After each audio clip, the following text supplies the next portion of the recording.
মানুষের বিপদ কখনো বলে আসে না। অবশ্যই ভিডিওটা শেষ পর্যন্ত দেখতে থাকুন। আমি কি কারণে কথা বললাম, আমি গত 2 দিন আগে কিন্তু একটা ভিডিও দিয়েছিলাম গাড়ির ছাদ লাগানোর বিষয়ে। সেই গাড়ির ছাদটা কিন্তু আজকে ভেঙে গিয়েছে কোনো এক কারণে।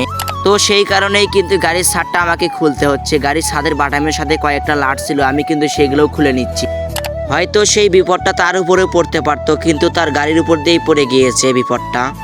তো ভুলবশত কোনো এক গাড়ির সাথে ধাক্কা লেগে কিন্তু তার গাড়ির ছাদটা ভেঙে গিয়েছিল, তার কিন্তু কোনো ক্ষতি হয়নি।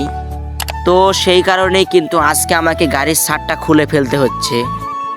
গাড়ির ছাদটা খোলা শেষ, এখন কিন্তু গাড়ির উপরে থাকা ত্রিপলটা ভালো করে গুছিয়ে নিচ্ছি।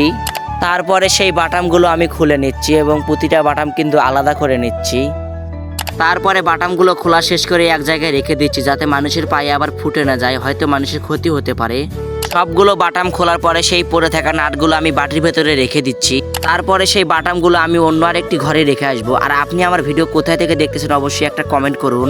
আজকের এই ভিডিওটা এই পর্যন্তই। অবশ্যই আমার পেজটাকে ফলো দিয়ে রাখবেন এবং ইউটিউব চ্যানেলটিকে অবশ্যই সাবস্ক্রাইব করে দিবেন। ধন্যবাদ।